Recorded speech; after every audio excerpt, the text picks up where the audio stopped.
Welcome back, everyone, to the Empowered Educator. And this week, I want to talk to you about something that has so much power and so much impact in your classroom that you do not want to miss out on this, and you do not want to skip this in your everyday world of being a teacher. Before we get started, though, I have to say this has been such an amazing last full week of September. I've had my hiccups and my hurdles, but I got an opportunity to go to a training that I actually gained some information from.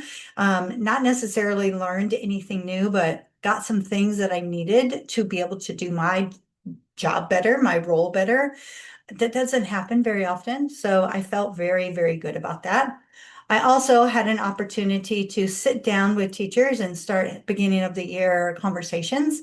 Now, if you don't work in the world of Texas, I'm not sure if you do this same type of beginning of the year ritual, but we sit down with our teachers and talk about how they did in the previous year, if they're returning, and what things they want to work on for the upcoming year. And now, this is something relatively new for me as a leader, be able to share with them any of their monies that they're going to get in addition to their salary because of their performance. And I got to do that with a teacher this week as I get started with these, and seeing her face when she realized that she did better than she thought she did and that she's getting some extra money. Not only did it motivate her to keep pushing hard, but it also made her realize that maybe she's been doing some things in the start of this year that are not quite aligned with the level that she's at. And I didn't even have to say anything. She was able to figure that out on her own. So that's always a great thing. Having said all that, I also dealt with a little issue with my dog again. However, when you build good, solid relationships with the people that you work with, that you support and you surround yourself with, when you have those trying times, people understand. People give you the empathy that you need. I've had so many people ask me from all realms of my world, from the school that I work in, all the way to my tutorial business clients, all the way to friends and family. How are things going with your dog? And I'm sorry to hear. It just made me feel like it solidifies my thought of relationships, the power of relationships. We know this, but do we really know how to do them, right? And they're hard sometimes, especially when we're tired and we're, overwhelmed with the work that we do, and we want to just veg out in front of the TV or on your computer or phone or whatever it is. So don't forget about that. The power of relationships, it really does go a long way. All right, so having said all of that, oh, I did forget one thing. We realized, my daughter and I, she's going to have a baby. We have 4 months to go, and we're going to meet our little granddaughter, or I will get to meet my little granddaughter. So I'm super excited about that as well. Now, let's get ready to talk about this piece that I feel is so, so important. Coming from the world of turnarounds, my work in leadership has been go in and fix things. And I was really stepping back and thinking about, even prior to me becoming known as the turnaround principal, I actually did this work. When I went to my first assistant principal assignment, I was going in with a friend who was becoming the principal, but he needed to make some change, and he needed somebody who had good systems in place, who knew how to problem solve things, who knew how to take care of those types of things amongst the organization. And so he brought me in to do just that. I learned some things not to do, of course. It was my very first assistant principal role, but I also learned so many great things to do and the importance of having systems in place. I spoke about systems a bit last week on my podcast, in all of my social media postings, and a little bit on this episode, last week's episode, when I talked about what makes a highly effective classroom, right? You've got to have things kind of in order and ready to go. Then I went into a role as a district coordinator, and I was following somebody that had messed the program up so much.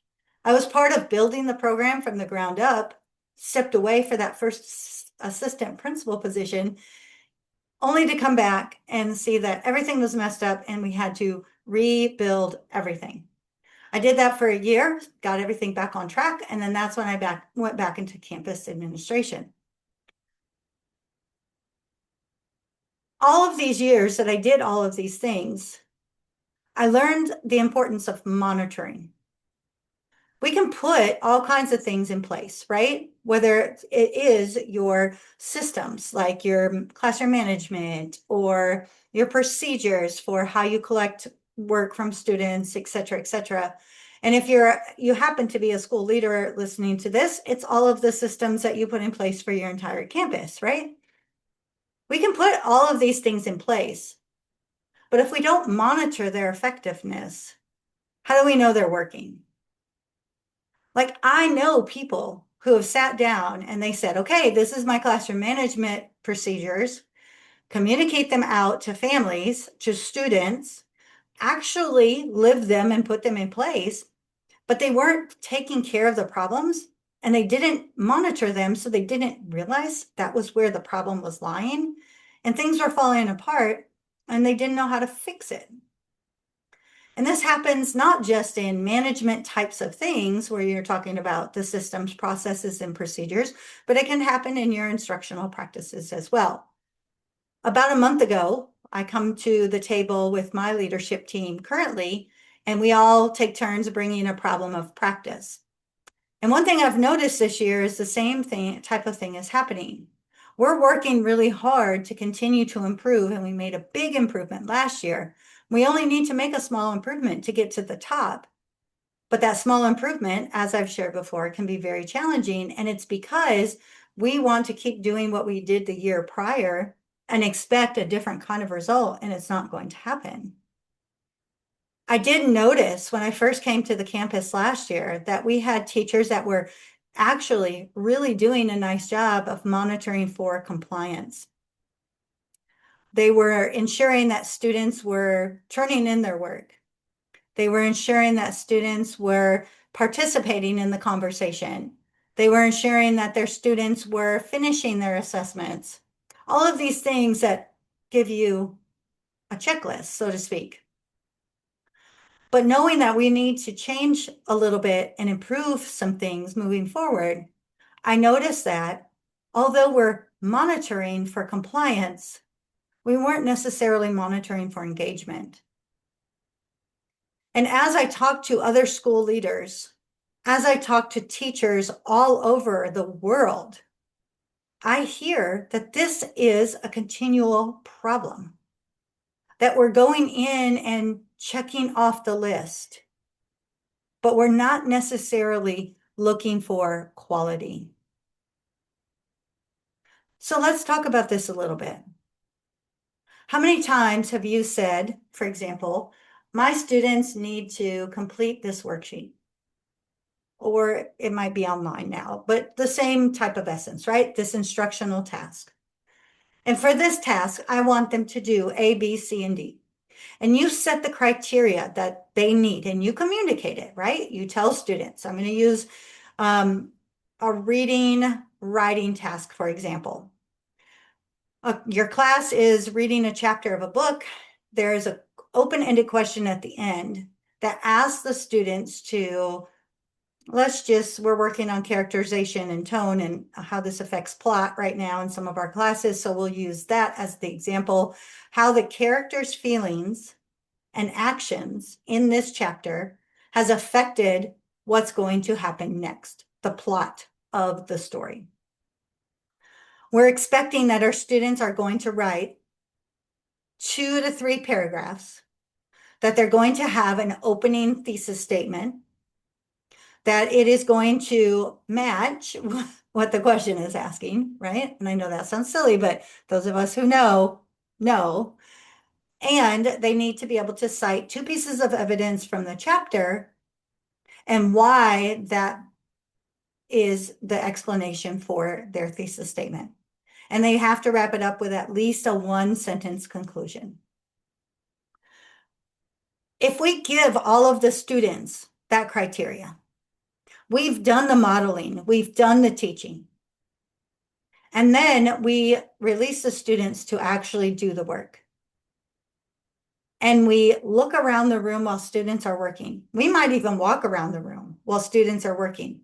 And we see students with a piece of paper or their computer open, whatever your campus uses. And it appears that they're actually completing the assignment.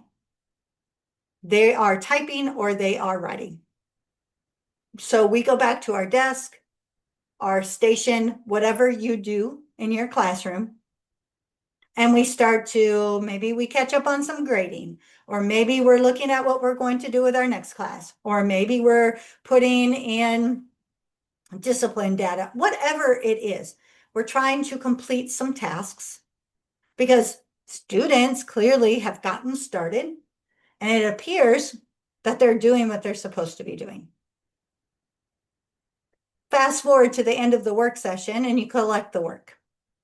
You sit down to grade it, and what do you see? You see some papers that might look like the students did what they were supposed to do. You see some other papers that has a whole lot of writing, but nothing is on target. It doesn't answer the question. The evidence that they cited does not relate to anything that has to do with what the question is asking, and there's no conclusion. On another sheet of paper, you see that the student wrote their name and they restated the question with an answer, but then that's all they turned in for the entire work period. And then you see for another handful that they were writing something, but it wasn't anything to do with even reading class. They were completing something online, but it was math. How many of you have been there? I know I've been there. I've been there as a classroom teacher. I've also been there as the leader. I've seen this happening so often. We're monitoring to see that students are working. But what we're not monitoring for is the quality of the work. Now, if we go back to our scenario, you've taken all these papers home to look at them before the next day. You get students back in class the next day, and now 24 hours has gone by. You already have a jam-packed full lesson for that day. So, excuse me, you're planning to be able to review this, but you run out of time. But that's okay because you have intervention scheduled for the afternoon. You'll just review it in intervention. Well, the internet goes out. You can't really get to the work you need to do, so you do something different, but it's okay. You're going to review it tomorrow. You put it as something you're reviewing tomorrow. Now 48 hours has gone by. You pull it up and students have now done several more assignments, at least 2 in your classroom, plus all of their other classes. And we're going back to this. How fresh in the minds of the students is this? And if that makes you sometimes, because this also happens, think, well, it's already been 48 hours. I guess I'll just catch it next time. You give the papers back, the scores out, and you just don't go over it. Now you've got a lot of students who have been reinforced that it's okay to do exactly what they were doing. And there's no reason for them to make an adjustment. So now you go into your next big writing assignment and you see the same pattern. Ladies and gentlemen, I'm going to tell you right now, as teachers, we work way too hard to let this happen. And this is something that can be such a quick fix. I promise you, it will make such a big impact. I am in charge of working with our multilingual students on campus. That's my main role that I have. I have a program that I have my language arts teachers use at the start of class, 2 days a week. It's completely online, but it's designed to be formulated on a pathway for each individual student based on previous scores. If students utilize the pathway in the correct manner for a specific amount of time throughout the year, then they should make the growth they need to make on assessments for the state level. I can see that many of my students, so we have about 320 students on the campus, and I have about 120-ish students that are in my program. Half of those students are very serious about this work, and I can see that they do it with fidelity. They're taking their notes. They're actually taking time to think before they respond to questions. They're actually working through it, and some of them are even doing more work at home on their own. But then we have another 50% of the students who feel specific types of ways about this program. For example, one of the tasks is they have to speak into the computer while others are around them in the classroom. They don't like to have to do that if not everybody is speaking, and everybody's working on some kind of platform, but they're not always doing the same type of task. So they don't, or they do a lot of real fast or something, right? There are little glitches that we have to be sure as teachers we're monitoring. So I'd say to the teachers, I need you to monitor their work. So I go in and I monitor the teachers, right? Because if I don't monitor the teachers, well, then they're just going to keep doing what they typically do, and it's not going to change. And here's what I notice. I see teachers monitoring student work. I see them walking around the room.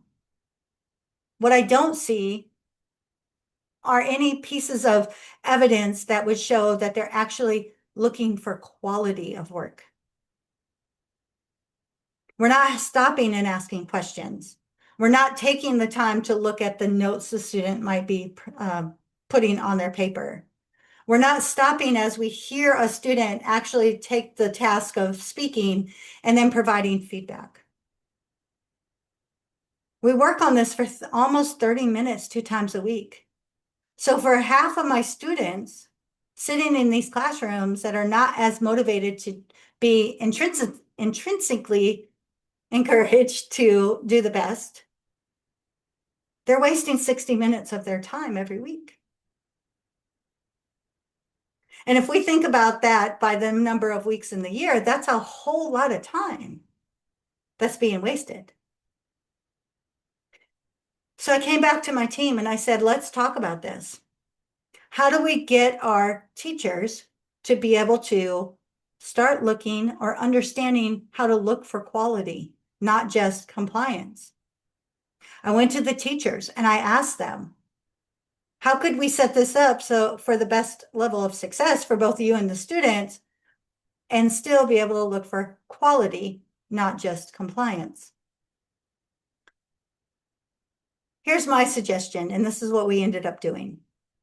With input from all of these entities, we came up with this plan of you can still complete some housekeeping types of tasks throughout this time of the day. A 30-minute block, you can get kind of a lot of little things done. However, when you're monitoring, each monitoring lap is looking for a different something. The first one is just to make sure everybody is logged into the platform. They have their scratch paper. They have any headphones or anything they might need in addition to that. And it's not just my students, but it's all the students in the classroom, so that everybody's learning platform is just as important. The second lap is then to ensure that we're still working on the right platform. We're looking at the student's screen. We're looking to make sure students are taking notes. And if we need to make adjustments, we do that at that point. And that lap happens about 5 minutes into it. So between lap 1 and 2, you've got 3 to 4 minutes where you could take attendance. You could organize some papers that you have to pass out. You could answer a couple of emails, right? Then the next 3 to 4 minutes, you're back being able to do a couple of things. And that third lap, you're going out and you're looking to actually see how students are progressing. You're asking questions about the work they're doing. You're asking them if they have any questions. You're taking the time to look at their notes. And I promise you, we all know this, right? If you look at a computer screen or a piece of paper, you kind of already know what the response should look like. We're teachers, right? And if you don't, then you should look at it ahead of time. If you're seeing that a response really is going to take 3 to 4 sentences and you see 1 to 2 words on paper, that's a good time to talk to the student. What's happening here? Why is this not matching this? Those are easy conversations to have. They take not a long time. There's not a lot of prep work that you have to do with that. And then you can take care of another couple of housekeeping items. The other thing that we really focused on is we made ourselves a schedule. So if we have approximately 25 students in the class, we're middle school, so our numbers are a little higher. And we have 5 days in the week. We can schedule 5 students to have a check-in conference with. Now, not all of those students are in my program, but if it's in the language arts class, the language arts teacher can actually check in with 5 of their students throughout the week, each day, hit all 25-ish by the end, and actually have a conversation about the work they're doing. And then finally, we also ensured that the teachers know how to look at the reports that are coming out of this. So it's not just that students are logging in, but are they logging in and are they being successful on the work that they're doing for that period? Now, I provide the reports for teachers so that that's one less thing that they have to have on their to-do list. But I do have a teacher that in between those laps, she actually pulls up the report screen so she can do live monitoring of how they're performing in real time. Not all programs do that. And if you're not working on an online program and you're doing something on paper pencil, it's going to be a little bit different. But you can see how teachers can get very creative about how they're monitoring their students' progress. So as we wrap up today, I just want to encourage everyone. If you are someone that you feel like I work really, really hard and I just don't see it translating into the progress of my students, maybe it's a question of, am I monitoring for the right thing? Am I looking at quality over compliance? And if you don't know the answer to that, take the time and purposefully document. When am I monitoring? What am I looking for? What am I seeing? What are kids saying? What are the results looking like? Because, ladies and gentlemen, we're educated people, right? It's not rocket science, but we actually know a thing or two. And if your hard work is not translating to the success of your students, then there's some kind of glitch somewhere. And this is one first step that you can look at, that you can make some easy changes so that your students can do the best that they can. All right, y'all. I hope you have an amazing week. And I'll see you next week right back here on Empowered Educator.